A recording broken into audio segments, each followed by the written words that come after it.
My name is Naudia Miller, Naudiamiller, but everyone just calls me Nas, N-A-S. My title, I would say I'm an educator, entrepreneur, queen mother, revolutionary, and I'm here on behalf of my family's nonprofit, the Harriet Tubman Foundation for Safe Passage. I'm a co-director and co-founder, and also as a representative of the Black collective voice that has grown out of CHOP. And what drove you to come here to CHOP to begin with? I'm from Seattle. I was born in Tacoma, the Hilltop, but I was raised in Seattle, in Greenwood, and grew up, all over this city. I currently stay in the South End. So what brought me into CHOP specifically is that I saw the spark that was ignited in everyone else in this city and across the world, and it compelled me to come to this space, and really this is actually my first time ever really protesting and demonstrating, because I wasn't so sure that it was an effective method anymore, based on history and the changes we were looking to see. So I would also say that my best friend and business manager, she was really compelled to come out here and be of assistance to those who were on the front line, who were putting themselves on the line to be tear gassed and rubber bulleted. She wanted to be there to help, and she pulled me out to do that as well. Yeah. Would you consider yourself part of CHOP, a voice for CHOP? I would consider myself as somebody who has seen the needs of CHOP, specifically the needs of the Black and Indigenous people of color who are protesting in this space, and taking it upon themselves to hold the responsibility of making day-to-day operations happen. I would say that I am absolutely a part of the Black collective voice that has come out of CHOP, but CHOP is a physical space. It's Capitol Hill organized protest, and it's very specific to the space, and myself and the people that I'm here representing today, we are not exclusive to this physical space, and I'm sure we can get into that a little bit more, but we have put ourselves in a position where we can take this anywhere. So I would say, yes, we've grown out of CHOP, and therefore we are a part of CHOP. Yeah, absolutely.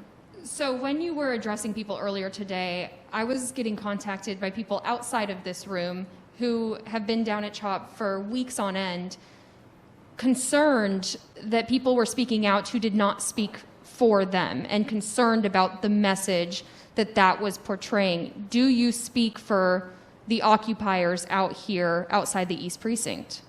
I speak for individuals in the Black collective voice. And what I can say about the Black collective voice is that many of those members are people who have been, and myself included, have been on the ground on a regular or sometimes daily basis. Some folks who have slept here overnight. And what's beautiful about this collective and why it was so important is that, in what I felt my role is in this protest is more of being a connector, someone to bridge gaps, create systems to support people. So what I know for sure is that the people who are in this collective that I work very, very closely with, they have the ears and listen to the voices of the people who are out front right now in front of the precincts, who have been saying overnight for weeks and weeks and weeks, days and days and days. We are absolutely connected to those voices. Yes. So do you believe that CHOP as a place should continue? I believe that this movement is very important, and I believe that the Black collective voice that has come out of here should continue to support the people that come here and protest. And I say that because what I know based on the survey that our nonprofit launched is that the CHOP protesters who come to this space, they are looking to be educated, and they're looking for Black leadership and Black voices to follow. And the Black collective voice consists of a wide variety of people with many different skills, and we want to provide that education. So my thoughts, because protesting is a very personal choice, is that if people want to come here and hold space, then they should. If people believe that this is the way that they can, by holding space, spending the night, if that's the way that they choose to protest, then they absolutely should. I also believe that if people think that their role is to donate money, then they should do it that way. Or build a website, they should do it that way. It's really important that everyone recognize the fact that we're all leaders in this. Every single one of us has a role to play, just like everyone in this room has a role to play. And your set of skills, even if you think that maybe this has nothing to do with like a protest, can be utilized. And that's what we found in the Black Collective Voice, is that we had not just Black leaders step up, but our Indigenous allies, other people of color, and our white allies too, that just have gifts that they want to share. So every person is important, and everyone should choose to participate and protest in a way that feels best for them and what's within their capacity. Are you working with the city? Are you working with the mayor or some of her people? No, I've never worked with the mayor at all. Yeah. Would you be in a position to ask people out here to consider whether they end the protest?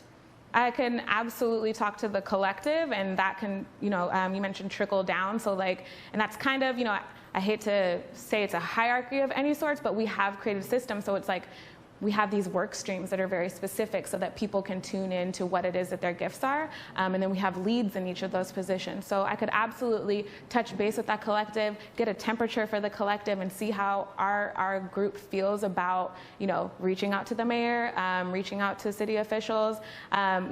Because of the day-to-day operations, many of the people in CHOP have had communication with the fire chief, with SPU. I think SDOT's been out here too. And even Chief Best, I know, has met with people. So I couldn't make that decision on my own, but I could absolutely reach out to my collective and ask them. And in fact, after today, that's going to be the conversations that we're starting to have. So what do we want to do? Do we want to reach out to the mayor and ask her to have a seat at the table? These are conversations we will have. So the collective is new and spurred out of this movement. Do you have concrete goals in place? We definitely have our demands that are in line with, defunding the police by at least 50%, reallocating those funds to the community, and then releasing the jailed protesters.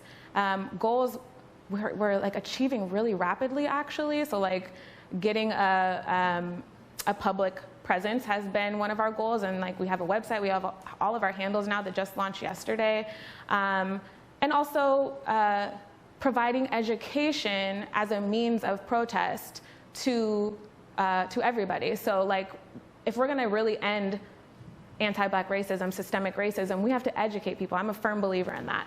And if we are going to shift the consciousness of our country and the world, we have to use all of our skills, music, art, media. We have to use all of these things to continue, and I'm going to throw in spirituality, healing, especially in the Black community. We have to create space where we can have these conversations. My feeling is that that was the vision for this CHOP when people started to come here and started to provide resources. And again, things evolved rapidly.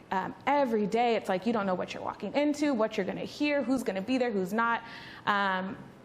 And what I know to be true, and I'll speak for myself, is just that I envisioned this when I came in and started bringing people of color together, Black and Indigenous people of color together, was that if we can get together and put our skills and volunteer our skills, then we can start to actually turn this into an environment where people come to learn, and they come to, learn, vibe, and get resources so that this can be like a really healing space. And folks can actually, they can come in knowing what they're looking for and then leave gaining something. My experiences, my work experiences in event planning, I know that whenever I throw an event in a normal situation, my guests want to know exactly what it is they're getting into. If they don't know what they're getting into, they're not going to come.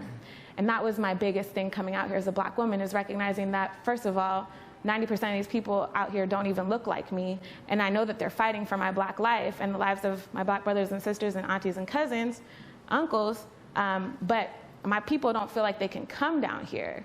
And for me, I want to be able to be with my people, especially if this movement is for us. And when that barricade went down, when the police stepped out, and then we had musicians coming, and now people are, holding teach-ins, that really was an opportunity for us to like build on something great.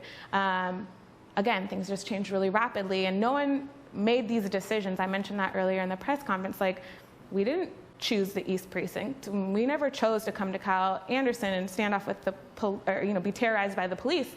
But we're here, and things are evolving. And we have Black people who are taking it as their responsibility to make sure that these day-to-day operations in CHOP function properly or at all. And that to me was kind of like a trigger. I was like, I see my people out here like giving everything, all that they have to this, with no like real support in place, and everyone was just like surviving versus thriving in this situation. And that to me is where my gifts come in, which is like creating work streams, in partnership with other talented Black women and Black men who are like, oh, this is my skill set, let me offer this is how I want to protest. And that's how we got to where we are now, where we can truly say that we're a Black collective voice. And it hasn't been easy because we've been doing this in literally what you may call like an active war zone. Like at any time, Seattle Police Department could have came in here, took things back. It could have got aggressive or ugly. And we were out there in the field, like having workshops, trying to figure out like what is our mission, what is our goals, dealing with new personalities, getting to know each other because none of us got to pick each other. So it was really intense, but we've made great strides in a very, very short, 25 days, 25 days, 3 workshops, and that's it, and none of us got to choose each other. So it's been interesting. Thank you so much for making the time today. Earlier today at the press conference, you were joined by your mother, Marcus Green, who leads the gardens over there. Can you be as specific as possible as how the Black collective voice came together? Were you elected or appointed? How did this come to be? How we came together. It was really organic, and I mentioned earlier just how everything has been truly divine timing. And I'm a spiritual person, so I will say that it was absolutely spirit that was guiding every move that I've made. Every event that I would go to, I would meet, even outside of CHOP, I would meet somebody who was interested in getting more involved. What really changed the tides is when our foundation held an event here called Black is Beautiful Femme, where we put on that event because we recognized that there was a lot of Black women on the CHOP who were taking leadership roles, like leading marches, just keeping people rallied with chants, and things of that nature, and trying to hold folks accountable. But they were feeling there was this power struggle going on between the Black men and the Black women, and so Black women were feeling unheard, unsafe, and disrespected. And so we were like, let's create a platform to let them have their voices heard, where it's not like where we're not in fear of like being tear gassed in the moment, right? So I want to say this is 2 days after the police left. So we did that, and just from that event, literally it was like people would just come up and be like, hey, let me talk, I want to do this. And so it was just connecting. Javi Cordero has been extremely significant in playing like plugging people together. Javi knows, I want to say every single person who has been in the CHOP, and introduced me and my family to people who also know like every single person here in CHOP. And so that's what gave, I'm in no way an elected person. What I am is like, I'm a natural born leader and someone who is completely intentional in everything that I do, and I speak to my purpose very clearly. And what happens is that people trust that, and so when they hear me speaking, they are like, hey, can we engage? And when that happens, I'm eager and happy and ready to make connections, because this is much bigger than me. And what we know from history is there can't just be one of us. And so you'll, today's my first day doing anything like this, but what you will continue to hear me say is that we are all leaders in this. Every single one of us is a leader. And that's why we're each so important. So no, I'm in no way an elected official. There's no sort of like, let me say that there's this. We are developing our protocols. We are still very much developing everything that we do, and are excited to do that. And I'm looking forward to see what that looks like, because I think that based on the people in this collective, they're going to be very interested in like having it be like a Black woman led, like that is the sort of governing body if we have one. But all of that is still in development, because again, like we've been in this for 25 days. None of us got to choose who we got to work with. We're trying to be extremely inclusive. Like if and that has been a tough thing too, because I've gotten pushback from people in this community who I've known long before this, who are like, if it's not all Black, I'm not doing it. But we have these allies here that want to support Black leadership, and so we have to, learning from history, like you can't trust anybody, but you have to trust everybody. And because we want to be inclusive, we're allowing anyone to fill out our form, to become a volunteer. We've put a hold on bringing new people into our work channels, because we do need to be strategic, and we don't want to slow ourselves down just trying to figure out who people are. But we have a great group of people right now who are making amazing things happen. We want to involve more people. We just need time. I've been saying that a lot. This place transpired so quickly. Everything happened so quickly, and we don't want to feel forced or pressured into making a wrong step, because there are people out there who don't want us to succeed. We've felt that I've felt it every step of the way. I've had experiences here and trying to just bring people together where like folks have just tried everything they could to derail what we were doing, which was so beautiful. It was beautiful what we were doing, but people trying to derail what we were doing. And I give them grace, because I know that most of these people still have healing to do. And that's why, they're holding on to whatever it is that they're holding on to that makes them want to react in a way that is divisive. So we give those people grace because we know that we need to heal. I think I answered that question. Yeah. I was also very curious about security and safety here in the CHAP. Obviously this weekend, multiple shootings, 4 people were shot, 1 person was killed. The Rancho Bravo medic station is gone. I'm not seeing any medics around here anymore. There used to be dozens of medics. What I am seeing is a lot of people show up who are wearing security t-shirts. It's not very clear who appointed them or what they're securing. Can you speak to who is leading the security and who's kind of in charge of the safety here? What I can say is that security is one of the top 2 priorities of what we've been working on. So the first step was identifying, like, in our collective, who's passionate about safety and security, and then creating that team. And not all of those people are actually folks who like want to be out here securing the space, but they want to support the people who do. Like I said, everything changes every single day. So as we're actively trying to create solutions, gun violence, and now numbers are fading and the space is changing, but we're still working on creating systems and utilizing our volunteer database so that when numbers come back, we're prepared. Again, because when all these people were here and folks started deciding they were security, there was no structure in place. So that was self-appointed leadership, right? And what we've done with this Black Collective Voice is we've said, okay, look, if you're into safety and security, POW. If you have knowledge on what's going on the ground, please make sure it gets to this place. We have a lead, too. We have co-leads for that. And those co-leads are very well connected with the people with the medics, with the security team. And you may not see them here physically, but we are connected to those people who have been holding this space and providing that aid and those services.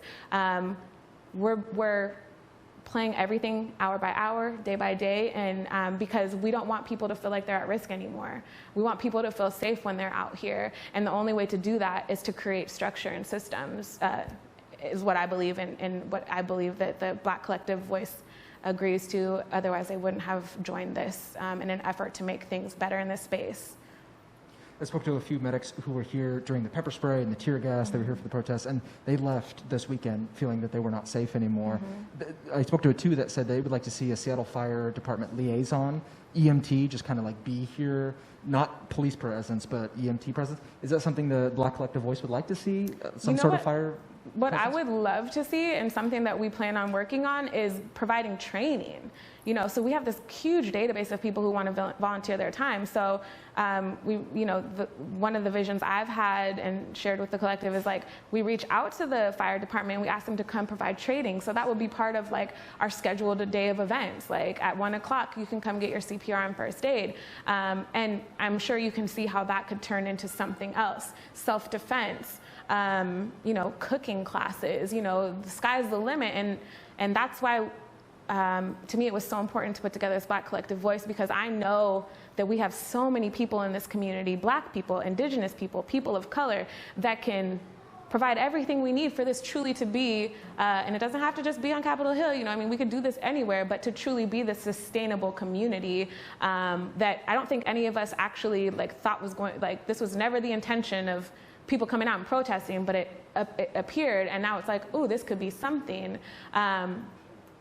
And the Black collective voice is important because if, Black people need to be in positions of leadership.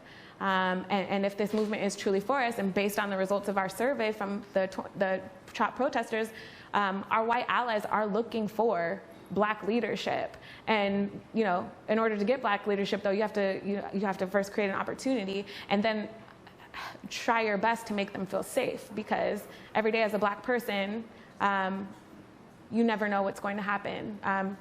You don't know if a police officer is going to shoot you, if it's going to be some racist person on the street attacking you verbally, if it's going to be your boss undermining your authority, a microaggression, whatever the case may be. We always feel like we're under attack. So for me, it's important, if I'm going to bring Black folks together, that we do so in a way that makes everyone feel safe and comfortable. I was going to ask about that survey. Can you elaborate? How was that survey conducted? Was it paper, or was it verbal? Or can you just be specific about how the survey was done? It was a digital survey. Okay. Okay. And the last thing I was going to ask is, after your press conference today, I went and talked to a few campers, and I was like, hey, what do you think of the Black collective voice? And they said, who? Who are you talking about? And they're like, oh, that's just, there's so many groups that keep showing up. They'll be gone tomorrow. Like, people are telling me they've been here for 2 weeks, and then suddenly you're just going to show up today. Whatever. Are you going to be reaching out to every single person here, or what's the communication plan? So again, while folks may not have heard the name Black Collective Voice, we have been strategizing and organizing behind the scenes since the jump. Like when I came out here, that was my first, I was like, okay, I see the problem, let me take it in this direction. And again, members of this Black Collective Voice, they are connected with all of these people. And so folks out there may not even know that this individual is a part of that, or a part of this collective voice, but I guarantee you, members of this Black Collective Voice have had conversations with all of the people that are outside. I mean, not every single person, but you know what I'm saying? Like, there are people. We brought these people together for this exact purpose, because I can't know every single person. I got 2 kids that I'm raising, who barely see me because I'm out here and then working behind the scenes. And but there are people out here, there are members of that collective voice who are they're out here every single day for as long as they can be, some of them overnight, and they are making those connections. And that's why we brought them into this, or asked them to be involved, is so that we could make sure that we had, our ear to the people. Last thing, I know we've talked about demands a lot, and a lot of people who've been following the story know why the protesters are here. What do you see as success, or what does success look like to you? Is it something very physical and tangible that people can be like, oh, okay, I really get what they want to change? Can you kind of just say, like, what does success look like? That's a tough question, because for me as a Black woman, I'll know that I'm successful when I have my reparations, when I'm sitting on my compound, when my kids are fishing in our pond, and that I don't have to worry about my 2 Black boys being shot down by whatever racist individual decides that they want to target them. That's what success looks like to me. That's a broad picture and not a long way out. Actually, my mother will say that we get projects done in 2 years or less. So not a long way out, but it's individual to all of us. And I recognize the work that has to be done in order to get there. But that's what success looks like to me. And then finally, any last words you'd like to say, and how people can get a hold of you if they'd like to be involved and or have any questions as a way to contact your guys' organization? Yeah, absolutely. So you can get in touch with the Black Collective Voice at blackcollectivevoice.org. We're also on Instagram, we're on Twitter and Facebook, but the website's the best place to go first because then you can catch all of our handles. You can read our kind of like vision statement there. And if I were to have some last words right now, it would be that to my Black, Indigenous, people of color, especially to my Black community, that every single one of you has gifts to bring to this movement. And it's my hopes that you will give yourself grace and acknowledge your power and step into that power so that we can continue to push this movement forward. And if you're looking for a way to get involved, again, you can find me at justcallmenaz.com or Just Call Me Naz on Instagram, Twitter, all the handles. Happy to answer your questions. Got lots of lives that you can tap into. And I would just also end with, all power to the people. Thank you so much. Welcome.